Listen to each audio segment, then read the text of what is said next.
Hey, I'm Christina from 25 and Pine, and this is the tutorial video on how to use this template to make our Martha table with either the rectangle legs or with the dowel legs. To make the dowels, you're going to cut out the circle portion of the template, and to make the rectangle legs, you'll cut out the rectangles. For the table we're going to be making today, I'm using a 1x8 piece of pine that I bought at a home improvement store, but the most exciting part about a template is that you can use whatever type of wood that you want, and you can stain it and make it whatever color you want. So I use my template to size out my piece of wood that I need. I make it a little bit bigger than the template to minimize our waste. Now that your wood is cut, you'll use the acrylic template to cut out the holes for either rectangle legs or dowels. For the dowel legs, I bought a 1-inch round poplar dowel and use that for the legs, but today we're going to cut out some rectangle legs on the table saw. To attach the template to the piece of wood, I use double-sided tape. You can also use hot glue, but I prefer the tape. Cut 2 strips and attach it to the back of the template, and then peel off the backing and press it onto your piece of wood. Make sure it's on there very securely. You don't want this slipping in the process of routering. Choose your pieces of wood based on, you'll do the underside of the top piece and you'll do the top side of the bottom piece, so pick which faces of the wood you want to be showing where, and then using a template bit on your router, you will follow the acrylic template around. Make sure the bearing on your router bit is touching the acrylic template and that it can cut smoothly through the piece of wood,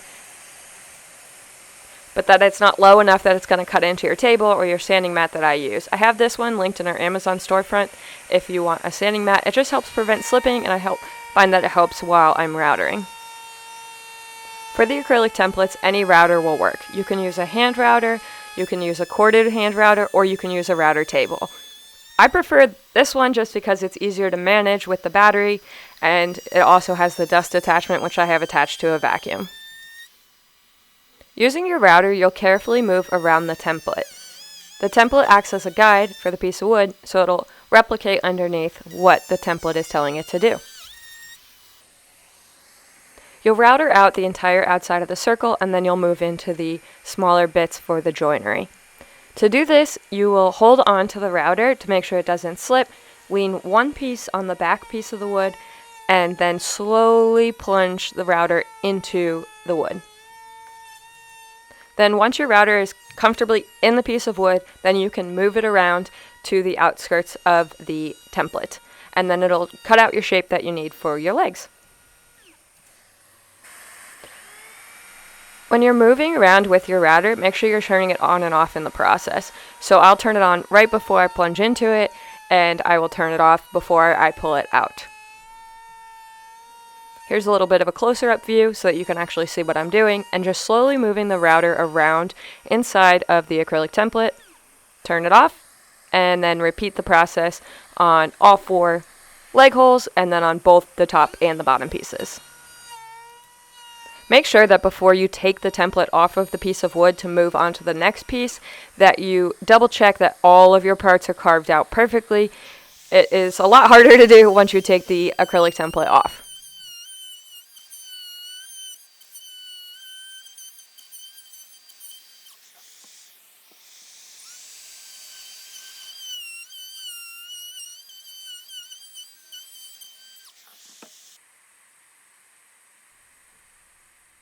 Once you're finished routering out all the parts, you can use a putty scraper or something to help pop off the template.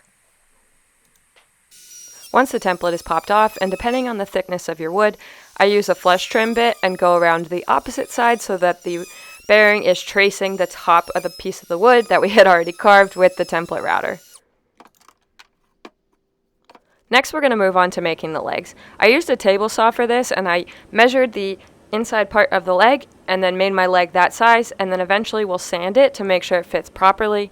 This part, if you're going to do the dowels, you just have to sand a little bit of the edges of the dowels to make sure it fits in the hole.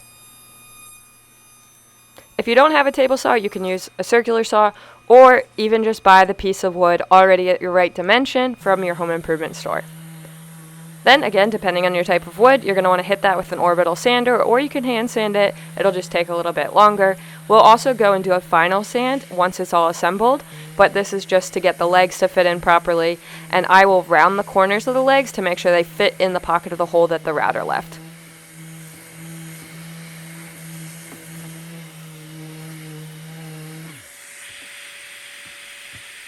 As you're sanding, make sure you're continuously dry fitting, because a little bit sanding off of in the wrong direction is going to make the leg not fit, and then you'll have to start all over. So once everything is sanded, we'll move on to assembly. Using the other piece of your template kit, this marks the center of your hole, so you're going to know where to put the dowels after. You can also do this once you assemble the legs, but I like to do it before so I can pre-drill a little hole through the top, and then later when I'm going back and adding my Miller dowels, it's easier to find it center on versus putting the template on top and then putting the little thing in the hole. This is just the easiest way to go about it, but there are other ways that you can use it. Once you pre-drill every hole for the dowel, we'll add a little bit of glue. Don't add too much or you'll have to clean it up once you assemble it, and if anything squeezes out, because that'll affect your staining.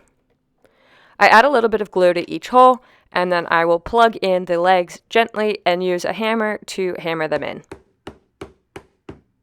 Depending on your type of wood, you'll want to be careful during assembly, because if your legs are too tight, it can cause the wood to split, crack, and it'll just totally mess up your project. So once you have all 4 legs in the appropriate holes, I'll pop the top onto the tabletop and then gently hammer that into place. You'll just have to adjust as needed to get the legs to go into the top holes and match up and line up with the bottom. And then gently hammer the top onto the legs. Doing this on the floor is actually easier. I don't know why I didn't do it here. And then we're going to move on to drilling for Miller dowels. Since we already pre-drilled for the holes, we know exactly where our Miller dowels are going to go. So carefully using your Miller dowel kit, drill holes into the legs where you had marked. You go to the little line on the bit and it tells you exactly where to go. You'll knock out the dust from the hole. You can always re-drill it if there's still dust in the hole. And then you glue up your Miller dowel, plug it into place, and gently hammer it in. You'll want the glue to set a little bit before you add the Miller dowels, and then also the glue needs to set once the Miller dowels are in place. Once they are in place and the glue is dried, you can use an oscillating tool or a pull saw to cut off the tops of the Miller dowels because they won't fully plug in.